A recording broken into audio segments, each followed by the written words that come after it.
There's the bell. Good morning. The April 7th, 2021 meeting of the Board of Estimates is now called to order. In the interest of promoting health and safety as we continue to deal with COVID-19 pandemic, the Board of Estimates will continue to meet virtually. At this time, I will ask Comptroller Henry for any corrections, additions, and noted abstentions for today's agenda.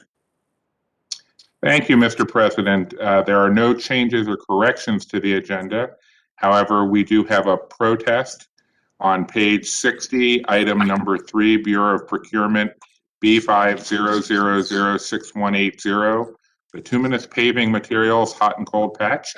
A protest was received by Robert Fulton DeShiel on behalf of M. Louise Products, LLC. The following items are being deferred or withdrawn. On page 29, Department of Public Works, Office of Engineering Construction, task assignment number 7 to Transviron Incorporated is being deferred to April 14th, 2021. On page 41, item number 6, Bureau of Procurement, contract number B50004711, maintenance contract for ice rink refrigeration machines is being withdrawn.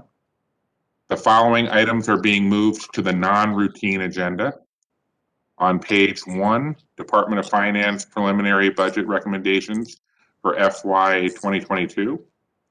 On page 22, item number 1, Department of Audits, Baltimore City Law Department biennial financial audits, years ended June 30, 2019 and 2018. Also on page 22, item number 2, Department of Audits, Department of Health biennial financial audit, fiscal years ended June 30th, 2019 and 2018. On page 25, Department of Public Works, membership proposal. On page 45, item number 11, Bureau of Procurement, contract number B50004505, periodic maintenance of operable walls. On pages 51 and 52, Health Department, ratification of agreement with the University of Baltimore.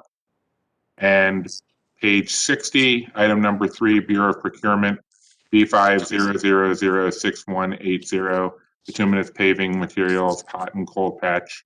This protest was already noted. The following items are being moved to the routine agenda. On page 30, Department of Public Works, Office of Engineering and Construction, task assignment number 2 to EA Engineering, Science and Technology. And on pages 38 through 40, item number 4, Bureau of Procurement, contract number B50004936, suspension and spring repairs. The Honorable Mayor Brandon Scott is abstaining on page 53, items number 1 and 2, Health Department agreements with the Johns Hopkins University. There are no other abstentions. And that is it for the opening statement, Mr. President. Thank you, Mr. Comptroller. I now direct the board's attention to the memorandum from my office dated April the 5th, 2021, identifying matters to be considered as routine agenda items. Together with any corrections and additions that have been noted by the Comptroller, I will entertain a motion to approve all items contained on the routine agenda. So moved. Second. It's been moved and properly seconded. All those in favor of approving the items on the routine agenda, please say aye. Aye. Aye. All those opposed, please say nay. The ayes have it. The items are adopted. Now on to the non-routine agenda. The first item on the non-routine agenda today can be found on page 1. The Department of Finance will present their preliminary fiscal year 22 budget recommendation to the board this morning. This marks the start of the city's formal budget process. Over the next month, this body will work on fiscal year 22 operating and capital budget bills before turning things over to the City Council, where we will have our own rigorous process to hear from the agencies, ask the tough questions, dig into the facts and the data, hear from residents, and ultimately pass a budget that is fiscally responsible and delivers the quality of service that Baltimoreans should expect and deserve. With that, I will turn it over to Director Raymond to present the preliminary budget recommendations this morning. Director Raymond, the floor is yours. Okay, thank you. Good morning, President Mosby, Mayor Scott, Comptroller Henry, and honorable members of the board.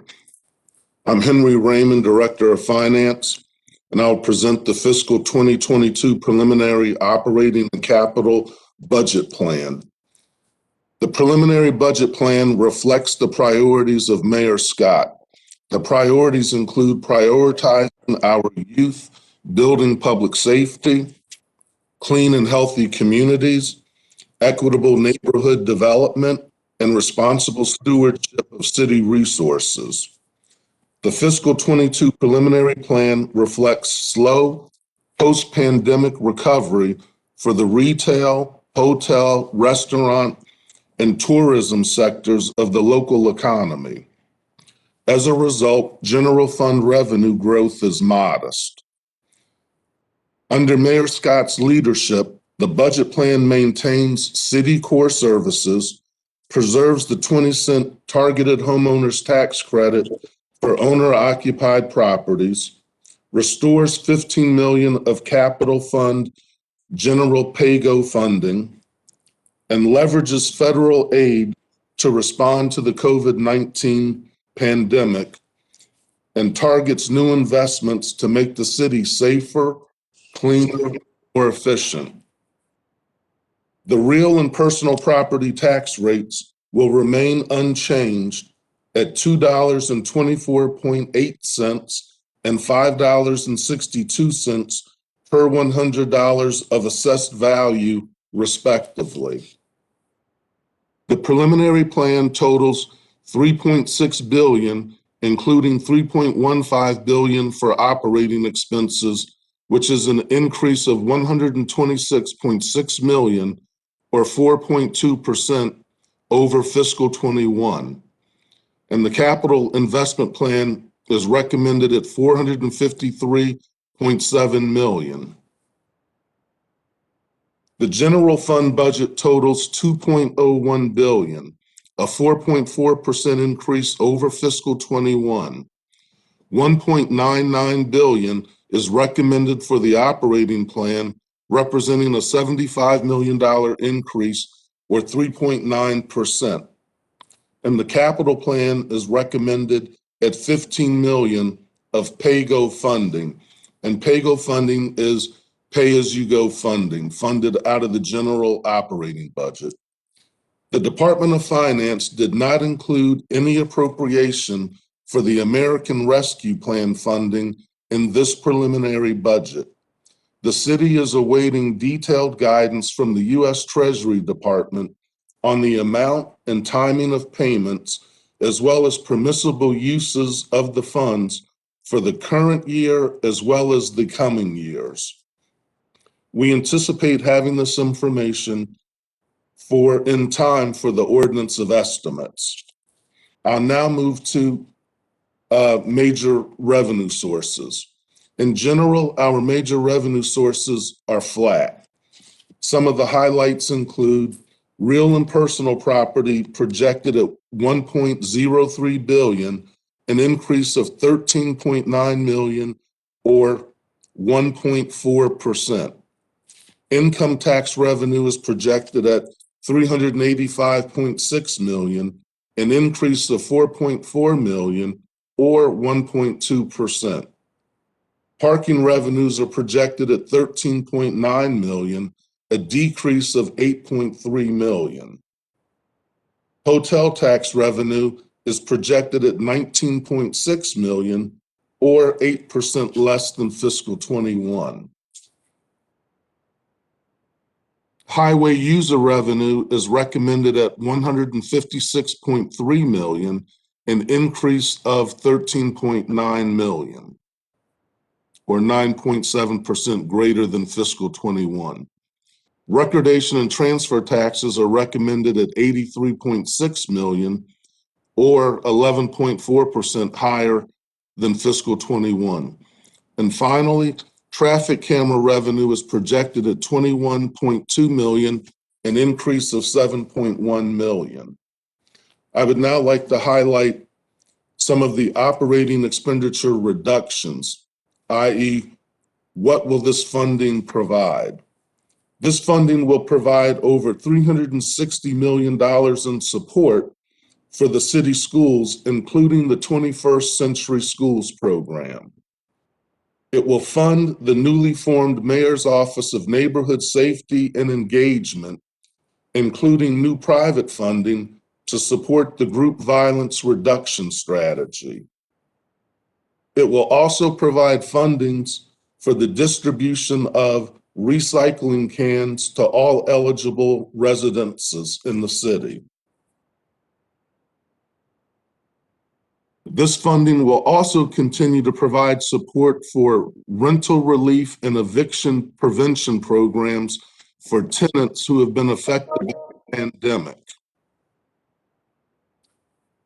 My final comments are related to the capital improvement plan, the capital budget plan. The plan is recommended at $453.7 million. Over 75% of the capital budget supports public works and transportation investments. Examples include broadband internet connectivity for public housing, homeless shelter improvements, renovation of city libraries, and renovation and replacement of city public schools. In summary, the preliminary plan maintains the current level of services and strategically adds new initiatives to make the city safer, cleaner, and more efficient under Mayor Scott's leadership. This concludes my remarks, and I will address any questions. Thank you, Director Raymond. At this point, are there any additional questions from the board? Did everybody get their late night reading in? Comptroller Henry, would you like to address Director Raymond? Everybody's good? All right. Well, Director Raymond, I know that, as I stated in my open statement, this will be a very robust process. We look forward to continuing to work with you as well as the members of the finance department and the administration. So thank you so much for your presentation this morning. Yep. Thank you very much. There being no questions at this time, I will note the receipt of the department's recommendation, and we'll proceed to non-routine agenda items. Just out of a level of deference and respect, Mr. Mayor, is there anything you would like to say before we move on? No, sir, I'm good, Mr. President. Thank you, Mr. Mayor. Okay, the next item on the non-routine agenda can be found on pages 22, item number 1. Department of Audits, Baltimore City Law Department Biennial Financial Audit years ended June 30th, 2019 and 2018. First, we will hear from Mr. City Auditor Joshua Pass. Mr. Auditor, the floor is yours. Good morning. Good morning, Mr. President, Mr. Mayor, Mr. Comptroller, and members of the Board of Estimates. My name is Josh Pash, and I'm the City Auditor. I am here today to present the biannual financial audit for the Law Department. I would like to thank the audit team and the law staff for their work to help us complete this audit. The objective of this audit was to express opinions on the agency's cash basis financial statements with the fiscal years ending 2019 and 2018. In our opinion, the financial statements referred to above present fairly in all material respects the revenues collected and expenses paid for government activities. During the audit, we also considered the agency's internal control over financial reporting, and we noted the following findings. Finding number 1 was a control deficiency, and the agency needs to improve certain monitoring controls to demonstrate compliance with the standards for internal control. We noted that the supervisor review and approval function in the accounting systems for Core Integrator, City Dynamics were missing for certain transactions tested. Upon entering journal entries in the City of Baltimore's accounting software, there are inadequate records, for example, invoices, source documents to support the transactions. Also, the agency was unable to provide documentation to support certain 2019-2018 expenditures. We noted missing support for expenditures 6 out of our sample of 25 in 2019 and 5 out of 25 in 2018. And then for encumbrances, we noted missing support for 4 occurrences out of 25 in fiscal year 2018. And none, we did not find any missing support for encumbrances for 2019. For finding 2, we noted that the agency's financials show a large deficiency over aged accounting balances for fiscal years 2019 and 18. The agency has expenditures that were not appropriately closed in the general ledger and cleared against the general fund for fiscal years 2019 and 18. We noted that the expenditures were recorded in the wrong period, which we identify as the cutoff. And we noted for 2019 that 17 out of 25 entries were recorded in the wrong period. And for 2018, 8 were recorded in the wrong period, being the following fiscal year. And we noted that this was due to incorrect accounting treatment for prior year period activity, and that this could lead to inaccurate financial statements. We also had one prior period finding, and that was that the other grant revenues were carried forward from previous fiscal years, and this led to they weren't properly closed against the general ledger, and this led to appearance of expected revenues from grant sources. The amount for fiscal year 2019 was about $10,000, and Finance has identified that they will be resolving this in this current year. However, during our audit, it was not implemented. And that concludes my presentation. Thank you, Mr. Auditor. At this point, I'll entertain any questions from the floor for Mr. Auditor. Mr. Comptroller, the floor is yours. Well, I guess technically my questions aren't for the auditor. I was going to have questions for the law department Okay. in their response. All right, well, let to them the auditor. that's fine. Let them respond first, Mr. Comptroller. Are there any questions at this point for the auditor? Mr. Solicitor, the floor is yours. Yes, Mr. Auditor, the accounting statements are confusing to me, at least, as to whether the law department was overspending its budget or spending it for these 2 years. Could you clarify that? I can.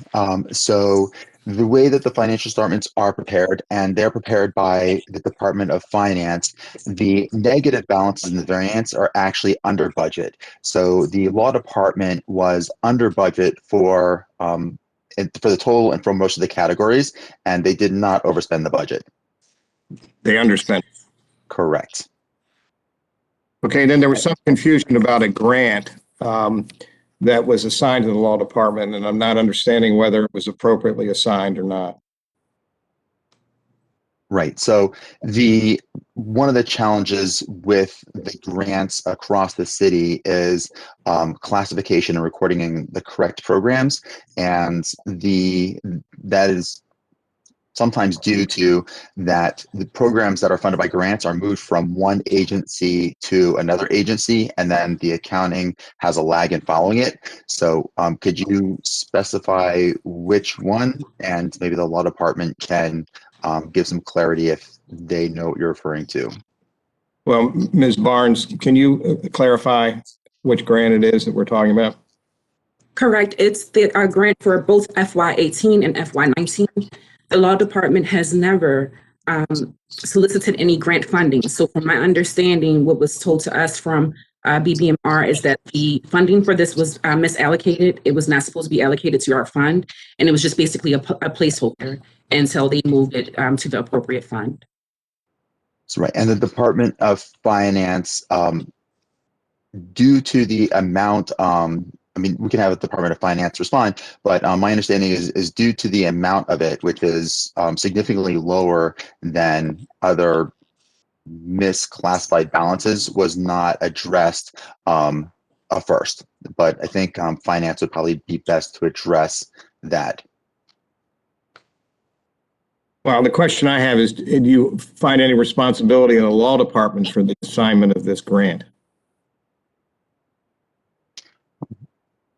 We did not. I'm going to refer back to the supervisor, as that is a detailed question. Can you give Trayvon Tillman a microphone access? He's under audits.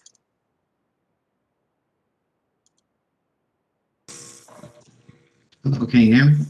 Yes, we can hear you, sir. Yes, we found that the balance, I think it was only about $600-700. So based on a materiality concern, we didn't go deep into the balance, but we wouldn't find that responsibility of the agency. In fact, I'm in process of doing the audit over the entire city for the single audit, and we found a few situations like that. Thank you. At this time, are there any additional questions from you, Mr. Solicitor? No, sir. Thank you. Good. Okay. Now, Mr. Solicitor, was that series of questions, is that finance's response, or is Ms. Barnes or Mr. Kirk or Madam CEO, anyone else from Law Department on to provide additional response? I believe Ms. Barnes is on for that purpose. Okay. Well, Ms. Barnes, the floor is yours. Good morning, President Mosby, Comptroller Henry, and Mayor Scott. Thank you for allowing me the opportunity to provide a response to the Audits Department. Thank you to the Department of Audits for all of your hard work and due diligence. We actually do not have any disagreement with their findings. We're in complete agreement. We unfortunately do have some gaps in services that we need to work on. And we're thankful that the Department of Audits was able to help us identify some of these issues so that we can move forward with some concrete and some concrete procedures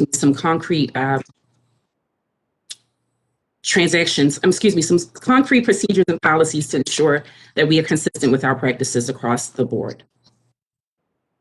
No, thank you, Ms. Barnes, for that. That is the purpose of why we constantly have these fiscal audits. I appreciate the time from the Law Department to review the audit, as well as, provide the understanding of where we are today and how we continue to better the city of Baltimore. At this point, I'll turn it over to Comptroller Henry. I believe you do have some additional questions or concerns. Thank you, Mr. President. Actually, thanks to the city solicitor's direct, I don't have as many questions as I did before. The one question I had remaining was in their written response, the Department of Law had already committed to implementing policies and procedures and acquiring software to track and document expenditures more accurately. What I was looking for was who would be the point person in the department who would be coming back to the board in July with an update on these efforts. Is the solicitor going to do that himself, or is there somebody in the department that audits should be working with? It would be me, Ms. Comptroller. Barnes? Yes, sir. Okay.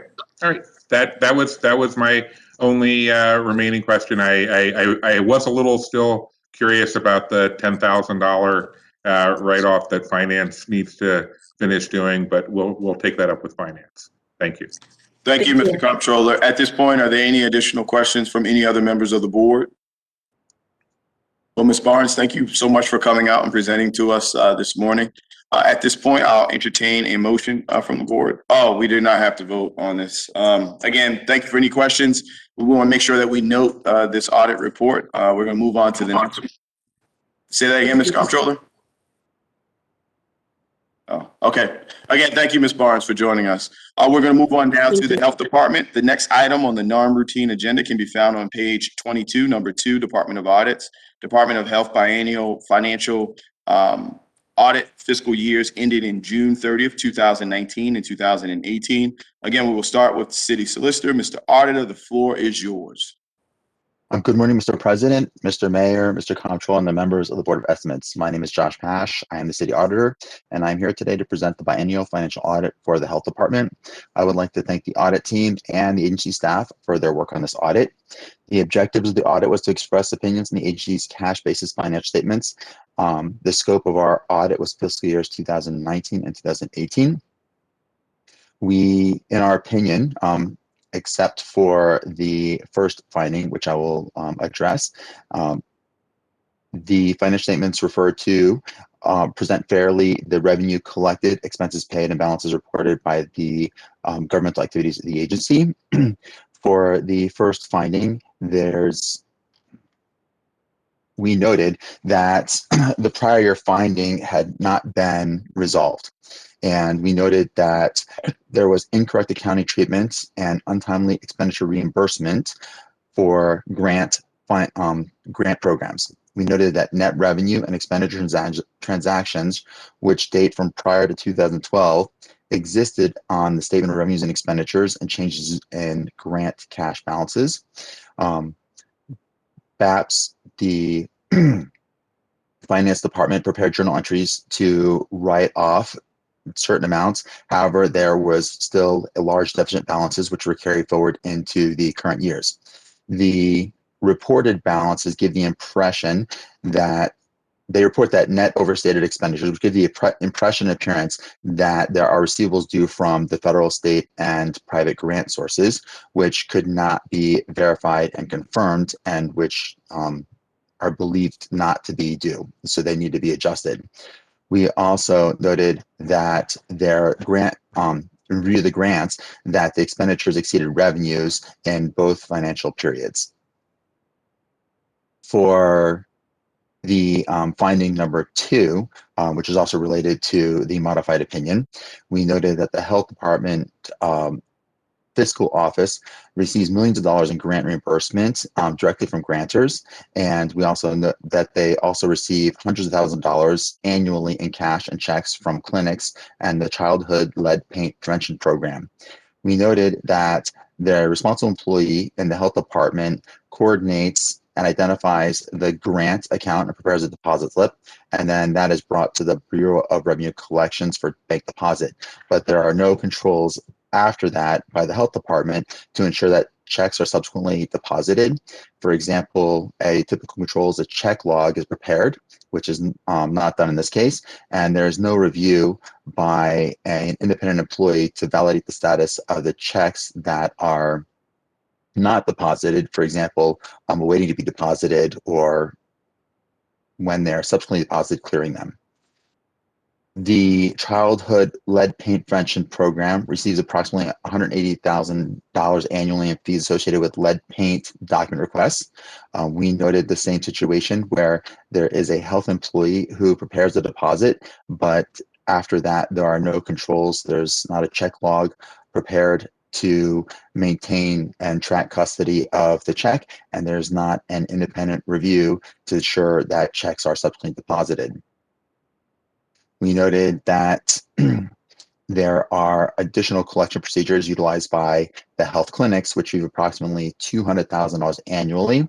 And we noticed that these collections are accumulated and submitted to the health department fiscal office on a weekly or a bi-weekly or monthly basis, depending on the clinic, for a subsequent deposit. And due to the amount, and also best practices, is that the cash receipts would be deposited on a more frequent basis, commonly 24 hours within receipt. We also noted for dental and immunization clinic collections that those controls require strengthening, and that there are no controls to ensure that all cash and checks are remitted to the health fiscal office for deposit. Moving on to finding 3, we noted another repeat finding, inadequate controls over non-emergency transportation. So upon review, we noted that the health department non-emergency transportation program, which spends approximately $8 million annually in grant revenue, provide last resort health related transportation services to Baltimore City residents with full medical coverage. We noted that there is not sufficient documentation available to determine whether that the individuals enrolled in the program have full Medicare coverage and are there allowable expenditures for the grant program. And we noted that the health department is not established as a Medicaid authorizing official or provider, which would allow the health department to use the Medicaid website and obtain and retain supporting documentation. The health department does use an automated telephone system to do checks and validation by designated staff, and that is to determine whether new applicants have the required Medicaid coverage. However, since it's over the phone, there is no way to verify and follow up and retain that documentation.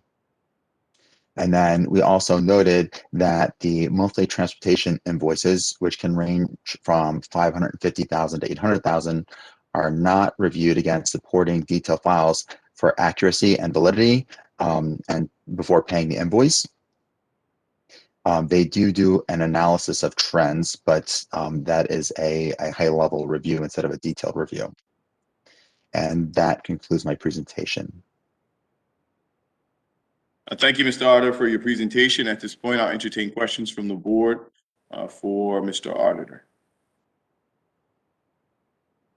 Hearing and seeing no questions, next we'll turn it over to the agency. I believe, do we have Commissioner Daraza on with us this morning? Or is any representative from the Health Department on to respond to the audit? Good morning. Good morning. Hi, this is Leslie Thompson, Chief of Finance and Administration at the Health Department. I'd like to say good morning to the Mayor, Mr. President, and honorable members of the board. I'd like to thank the Department of Audits and their staff for their support during this audit process. But with respects to the controls over cash collections, the Health Department will assess in the capacity to implement additional reasonable oversight to strengthen the checks and balances over funds received, as well as regarding fees for COMA. BCHD will also reassess and reevaluate its fee structure.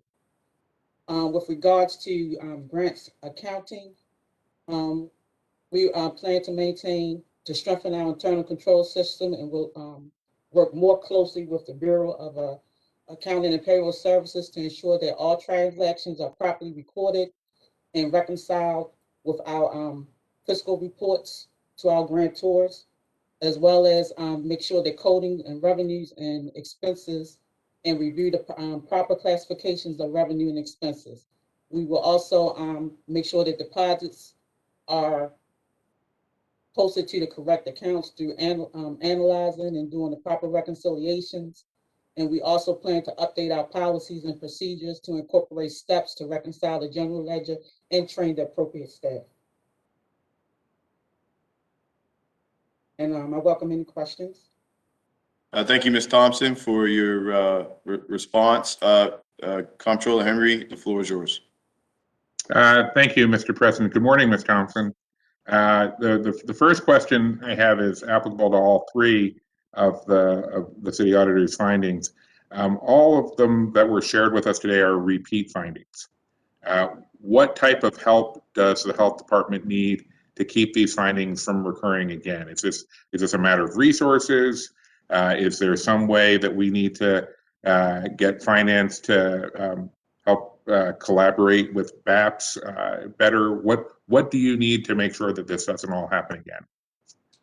Right now, we're taking a look at our infrastructure and trying to, well, within the past year, we did hire audit and compliance manager to help assist with all our audits. And it is a matter of getting the proper staff in place. So we're in the process of hiring so that we can address these findings so they won't be repeated. Okay, so just to be clear, you're hiring staff to help you work with the audits, or you're hiring staff to help address the issues that the audits are uncovering? We're hiring staff to be able to effectively monitor our financial processes so that we can mitigate the findings. Okay. Yeah, yeah. I'm sorry, go ahead. Well, no, the other question, and Mr. President, if maybe this could be referred to Director Raymond, or if there's somebody here from BAPS, the health department's response to finding one focused mainly on Bureau of Accounting and Payroll Services. Can Director Raymond or someone from BAPS detail for the board steps that are being taken to collaborate better with health and reduce these accounting errors? Yes, Director Raymond, are you able to respond to the Comptroller's concerns? Yes. So first, what the finance department is doing is with the implementation of the new enterprise resource planning system, this will be a tool that will provide a lot more support to the agencies in terms of grants management. Our present grants management system is not as efficient or effective as it should be. So we believe with the implementation of Workday that it will streamline a lot of processes to assist agencies such as the health department. And the health department has lots of grants. They're one of the largest grant-funded agencies in the city. Now, as it relates to finding one, it's pretty much related to the finance department's responsibility for the preparation of the financial statements that are used for these biennial audits. So there was an issue between finance and the audits department. As indicated in our response, essentially, we agree with the findings. It had to do with how certain journal entries were posted or not posted, perhaps displayed in the working papers, but not in the actual statements. Our new procedure was to follow what the Department of Audits recommended, and that's what we're doing. But the big picture is for grants moving forward, not just for the health department, but citywide, the implementation of a new grants management module that will truly be of assistance to agencies to properly manage their grants. And that's Workday. I have to say it's tempting from the perspective of the Comptroller's Office and the Department of Audits to say, really, the big picture revelation is acknowledging that audits is right and that we're just going to do what they say. No, I didn't say that. I'm teasing. No, we have a great relationship with Department of Audits, and they've been very supportive of us. And my aim is to continue to have a strong relationship with the Department of Audits. We're all one team for Baltimore City, trying to move the city forward in the right direction from a financial perspective. Understood. And so I'm gonna chalk this one up to this is we're putting a stack of chips on Workday, and we're hopeful that when we come back to do the next biennial in 2 years, we'll be able to show better results because Workday allowed for better grants management. Okay. Absolutely. The other question, and because I don't want to take up too much of the time on this, is under finding 3, the health department's response referred to a new invoice review process that was implemented in August of 2018 and was supposed to reduce billing irregularities. Would it be possible for the health department to detail how this review process has worked out over the last 3 years and what kind of results it obtained? I apologize. I currently do not have that information in front of me, and that has been handled at the program level, but I can get that information to you. Yeah, if you could forward that to my office, that would be, or Mr. President, I don't know if you want that sent to all members of the board. I know I was the one raising the question. No, yeah, Ms. Thompson, if you could just send it to the entire board. Certainly. Thank you, Mr. Comptroller. I think, well, actually, I'm sorry, there was one other thing I wanted to check in on finding number 2. The health department's response, takes issue with almost every part of this finding.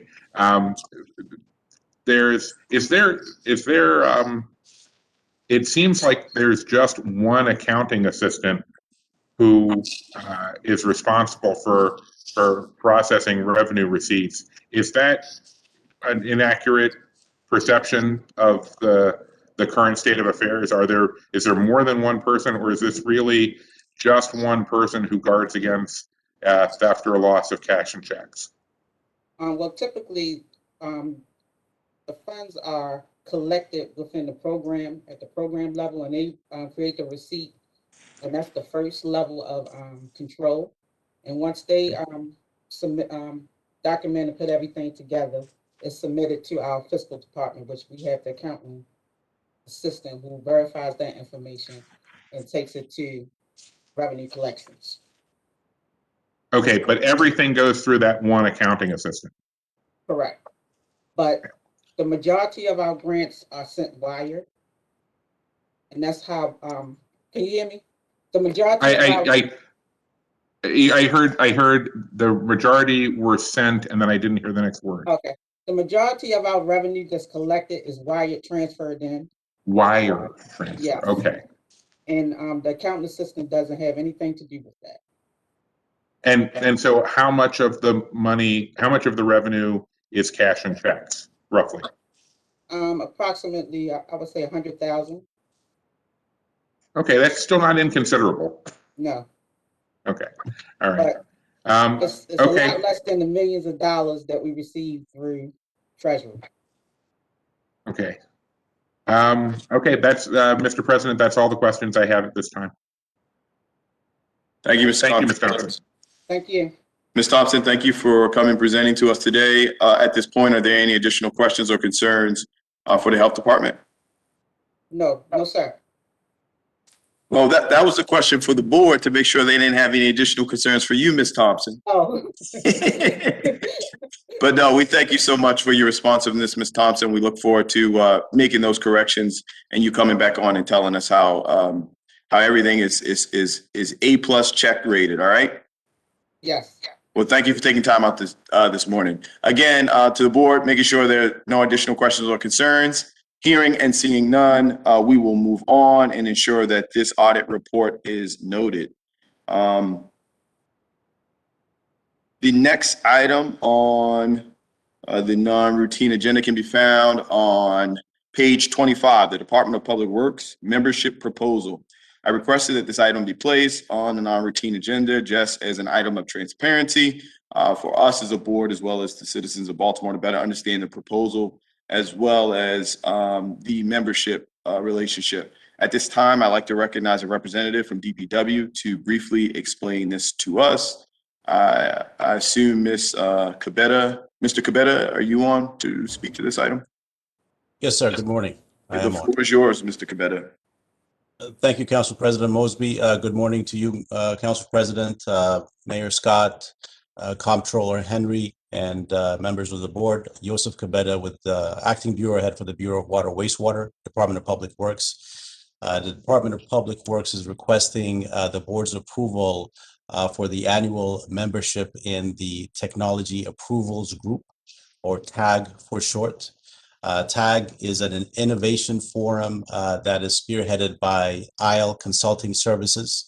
It is an innovation forum focused on water and wastewater technologies. Essentially, the way that it works is IL and the various technology experts on their staff curate water technologies and gather water and wastewater utilities, our peers from around the world, at quarterly conferences where we review the various innovations and technologies that they have already curated and evaluated. The approach that they use is an approach that NASA uses in terms of evaluating the readiness of a technology to go to market. They use a technology readiness level, or TRL, process. And the technologies that they propose or present to us are typically at the 8 or 9 level, which is the highest level, meaning that it's past prototype, past pilot testing, and has been applied at various locations and venues. And the advantage of this membership for DPW obviously is the exposure to the various technologies that we can potentially use and enhance and make our various processes and treatment and maintenance effective and efficient. But it also provides an opportunity for our employees to get exposure to thought leaders in the industry and thereby enhance their own skills. So with that, I'll take any questions, but we do request approval for this annual membership. Thank you. Well, thank you, Mr. Cabetta. The only question I have is the $100 million question. The faulty water meters was not derived from this group, correct? That predates membership in this group, correct? All right. I'm not sweating anymore. Are there any additional questions or concerns from members of the board? Okay, hearing and seeing none, at this point, I'll entertain a motion to approve. I move approval of the item as recommended by the Department of Public Works. Second. It's been moved and properly seconded. All those in favor of approving this item, please say aye. Aye. All those opposed, please say nay. The ayes have it. This item is approved. We will move on to procurement. The next item on today's non-routine agenda can be found on page 45. Item number 11, Bureau of Procurement, contract number B50004505, periodic maintenance of operable walls. At this time, I would like to recognize Ms. Peggy Werner on behalf of the Baltimore City Convention Center to speak on this item. Ms. Werner, the floor is yours. Good morning, everybody. This is Matt Campbell, Deputy Director, on behalf of Director Didakis.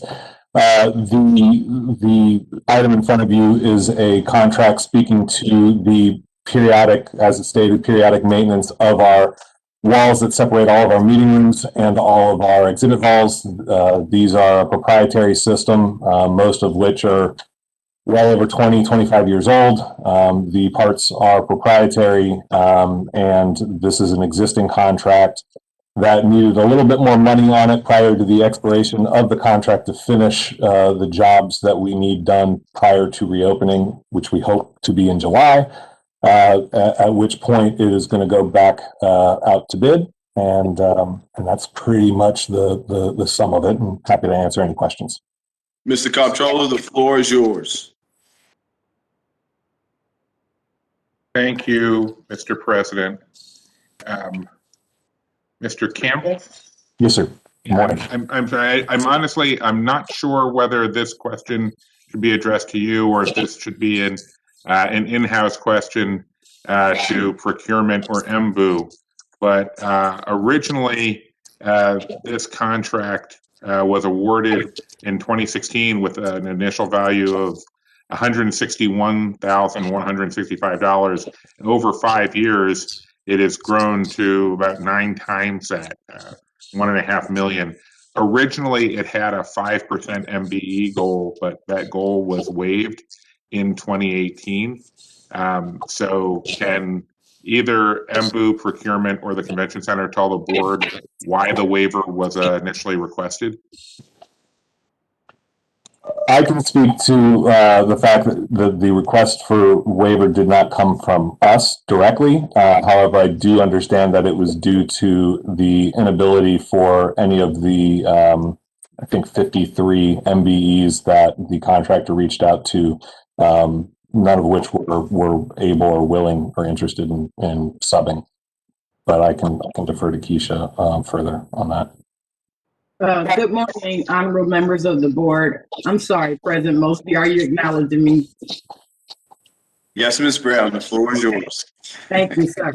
To your question, Comptroller Henry, we have reviewed this item with MBU and our other partners, and this contract expires on July 26, 2021, and we intend to vet the specification in hopes to allow for more opportunity. But this contract award and the goal setting predates most of us that were in this discussion. And I see that Chief Miller has popped onto the screen as well.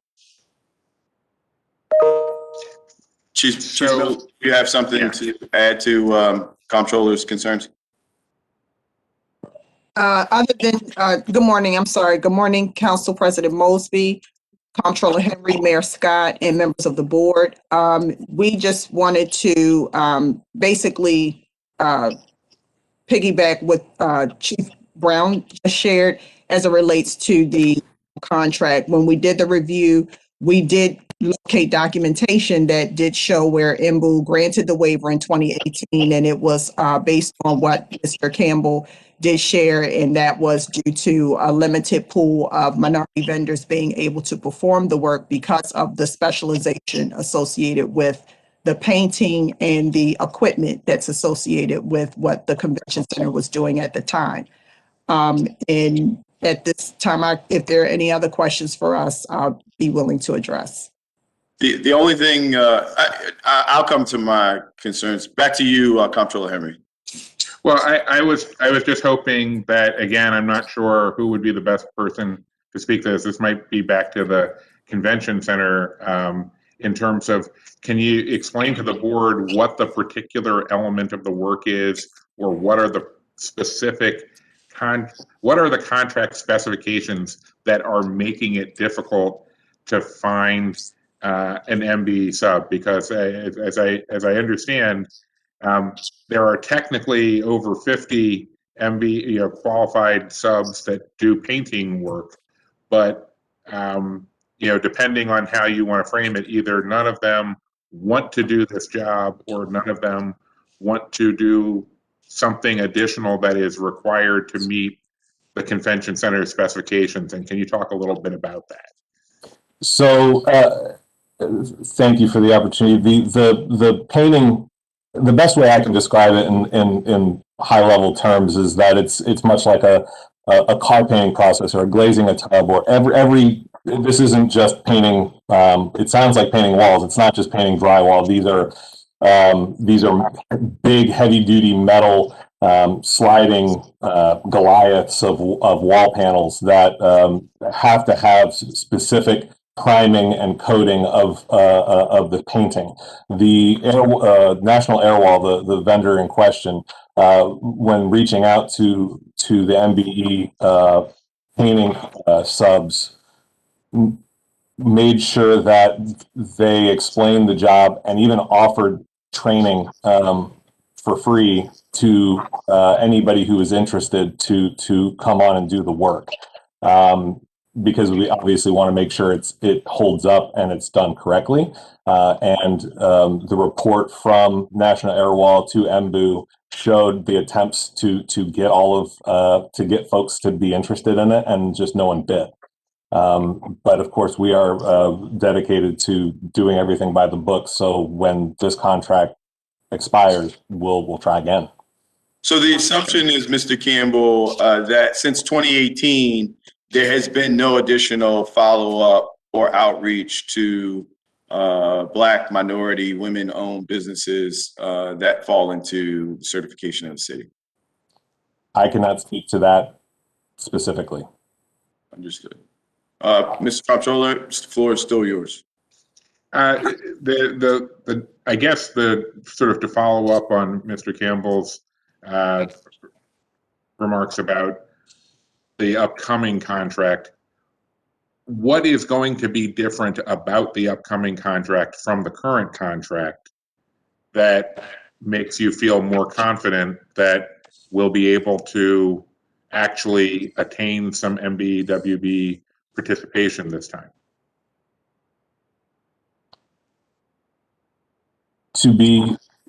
I am not sure if the result will be any different, but that doesn't remove the effort on the city's part to make it available and to exhaust all options to make sure that is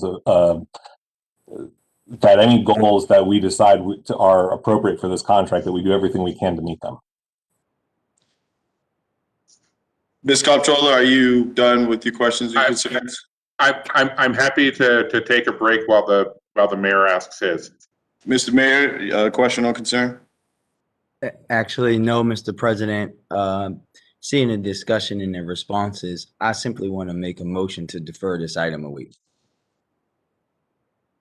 I think we all agree. Hearing no, are there any objections from any board members to defer this item?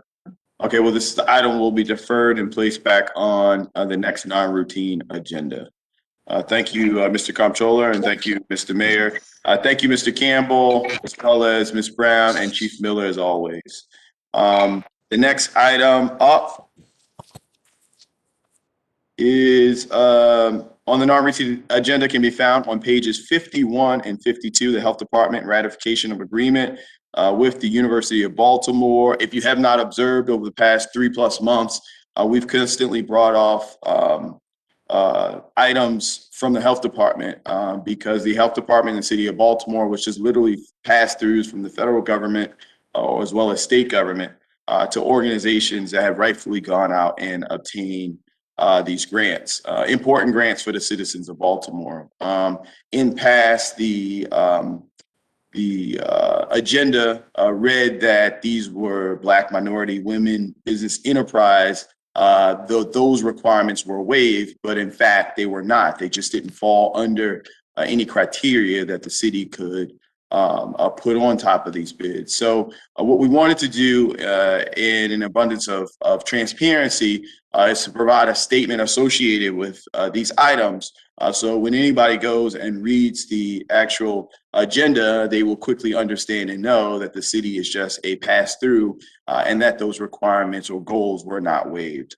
So this is the last week for pulling these types of items off. I would like to thank the comptroller and his staff for working with the law department and ensuring moving forward that we will have this language here. The only thing I'll have is for the last question for these types of items, I think either Chief Miller or Ms. Brown or someone, if you're on, to just verify that these items are just a pass through from the city of Baltimore, and we will move forward. Good morning again. Yes, these items are just a pass through. Thank you, Chief Miller. At this point, I'll entertain a motion. So moved. Second. It's been moved and properly seconded. All those in favor, please say aye. Aye. All those opposed, please say nay. The ayes have it. This item is approved. Again, to the comptroller, the law department, thank you so much for jumping on that and moving us forward. The next item, the final item on the non-routine agenda can be found on page 60. Item number 3, Bureau of Procurement, contract number B5006180, bituminous paving material, hot and cold patch. Protest was entered for this contract award, and it was received from Mr. Robert DeShiel on behalf of M. Louise Product LLC. We will first hear from the Bureau of Procurement and Department of Transportation on this item, and then we will hear from the makers of the protest. At this time, I would like to recognize Ms. Laura Simon from the City Law Department Contracts Division. Ms. Simon, the floor is yours. Legally, I'm not sure if there's any questions that I can answer from the board right now. The main points I would like to make are that in response to Mr. DeShiel's protests, the solicitation was clear that numbers were for bidding purposes only. And just there is a Maryland State Board of Contract Appeals case though, while not binding on the city, that provides guidance, and that's MSBCA 1230, appeal of J&L Industries from April 15th, 1985, that has the holding that the fact that a city bidder may have acquired unique experience while being an incumbent on a contract does not in and of itself provide that bidder with an unfair advantage. And I'd be happy to answer any questions. At this time, are there any questions for the law department? If not, and if board members are okay, I'm going to turn it over to the actual representative of the company that's protesting, just so we can kind of hear their side, and then we can come back and I think be more prepared to ask any additional questions or follow-ups for law. Is that okay with the board members? Hearing and seeing, I assume Mr. DeShiel, you're on as a representative for M. Louise? Yes, Mr. President, and also we have the president of the company, Natalia Luis, is on, as well as the chief estimator for the company. And if I can, I want to reserve a minute or at least 45 seconds for the president, Ms. Luis, to speak. Yes. To the board. So at this point, the floor is yours from an M. Louise perspective in whatever order, however much allotment of time that you guys would like to present your case. The board is here to listen. Thank you, Mr. President. And again, good morning, Mr. President, Mr. Mayor, the other members of the board and other members of the city staff. who are joining us for this meeting. Let me first make clear to the board that this is not an academic exercise, nor is it an indication of or a reflection of the fact that unbalanced bids are the norm in procurement. I didn't know that. That's what Counsel for Flanagan says, but I don't believe that to be true. Rather, this issue is vital to the whole notion of competitive bidding. In a contract where the quantities are uncertain, it is imperative that the estimates provided by the city or by any government are as closely aligned as possible with reality. Now you say, well, why is that? Because of economies of scale. It simply, on a unit price basis, it costs more to make one of a thing than it does to make 100 of a thing. Now, we know in this contract that the Bureau of Procurement or someone with the city made an egregious mistake in their estimated quantity of sealant, tack. We know that the city did not intend to specify a quantity that would be used to cover 26,000 miles of city streets. Both bidders knew that. Flanagan raised the issue, and as well as my client, M. Louise. Now, you say, well, what difference does it make because you're told that it's for bidding purposes only? Well, that is the very point. The fact that the quantities are used for bidding purposes is what makes having the reality of the accuracy of the quantities vital because of the economies of scale. Because of the economies of scale. It doesn't just affect the one item or the two items that we specified. Those were illustrative. Yes, no, you're not going to do 26,000 miles of streets. We understand that. But that mistake in the quantity affects every item in the bid, not just those two. And contrary to what Flanagan's counsel said, this contract wasn't rejected before because of M. Louise.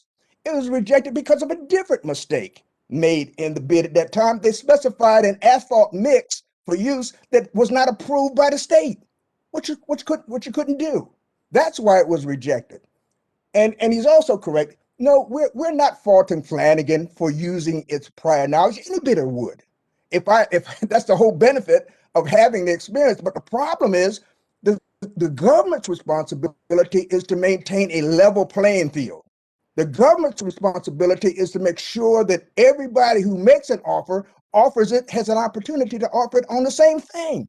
We don't know that here.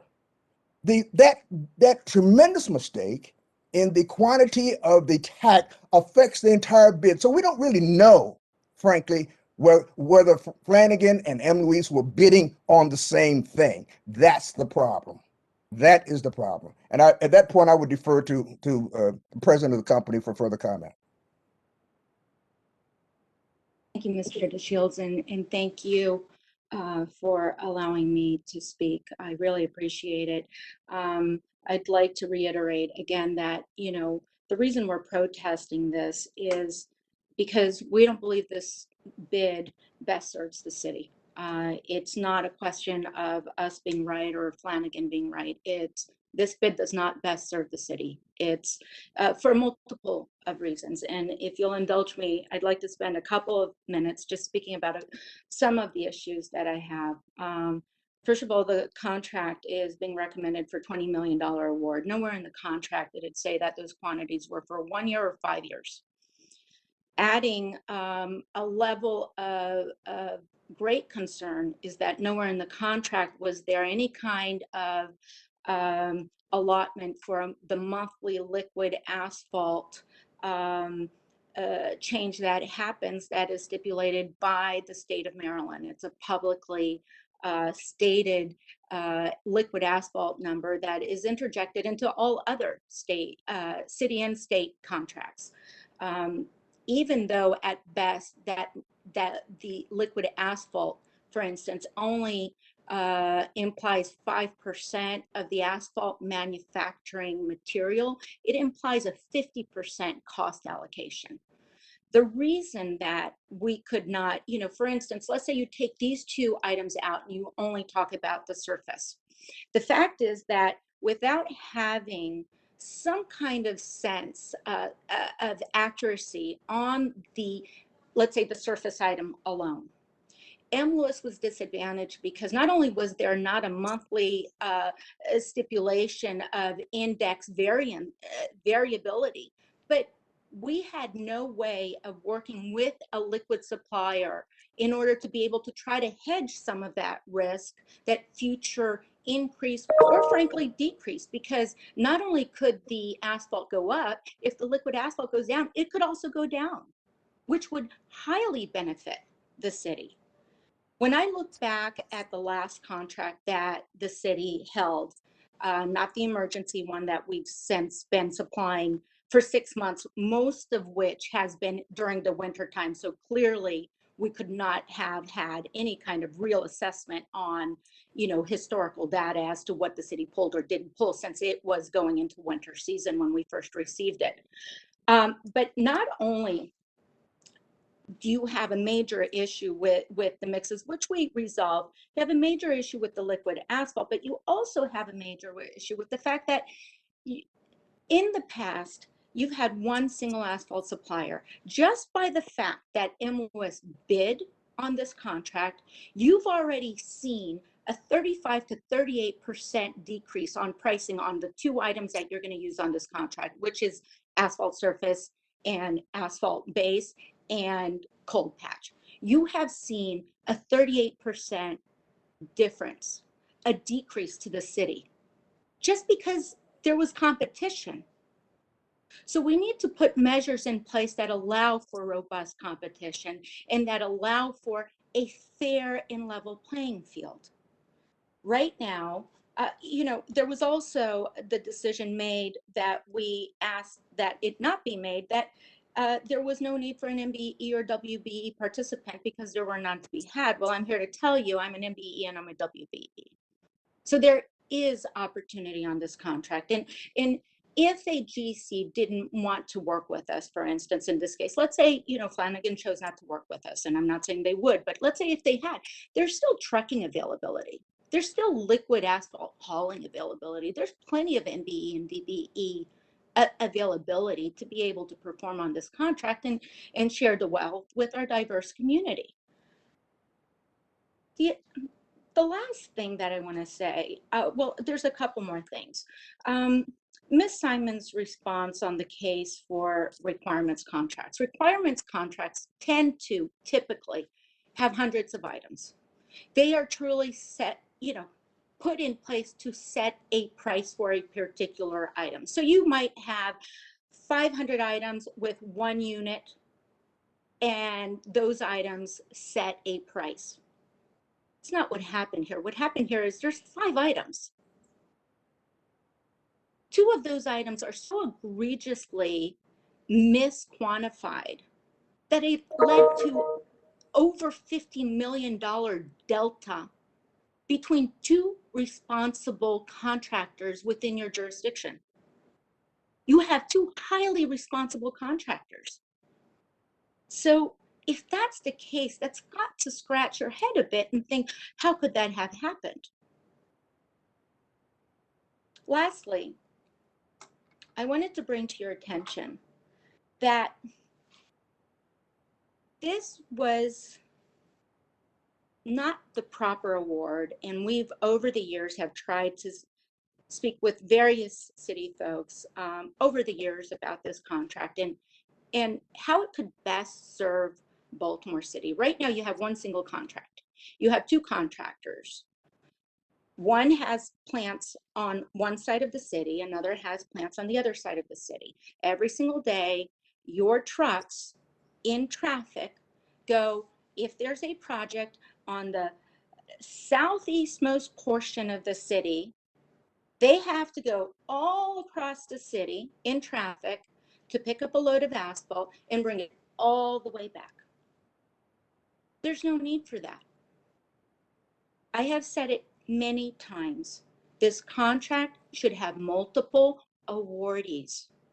in whichever plant is closest to the job that you're working on should be the plant that you're picking up from. The efficiencies that you receive from the shorter haul times are incredible.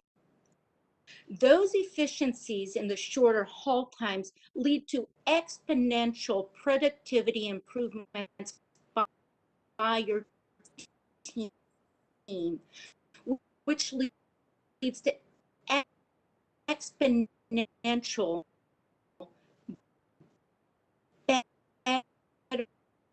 better cost control overall, which leads to every member, every resident of Baltimore City being able to get much, much more value for their dollars spent. We didn't come here today to protest Flanagan per se. Their organization city for hundreds of years. We came here to tell you that A, the documents are severely and egregiously flawed. And even if they weren't flawed, the award of this contract is not in, as it pertains today, is not in the best interest of the city and its residents. So thank you for your time.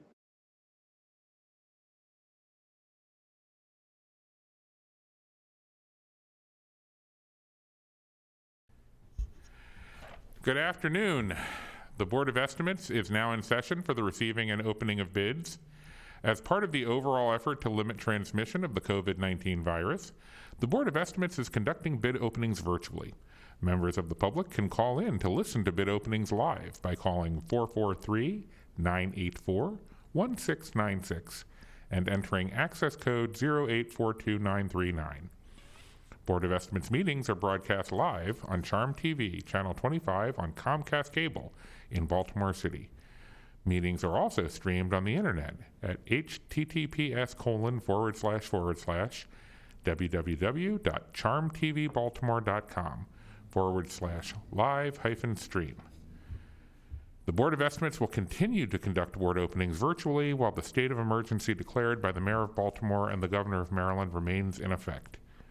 I have the following addendum to note. Bureau of Procurement bid number B50005926, Police Fire Testing Consultant Services. Please change the bid due date from April 7th, 2021 to April 14th, 2021. Thank you. Also, due to technical issues with the WebEx stream, this morning's April 7th, 2021 meeting of the Board of Estimates was adjourned early. The following item that was under discussion before adjournment will be taken up when the board reconvenes on April 14th.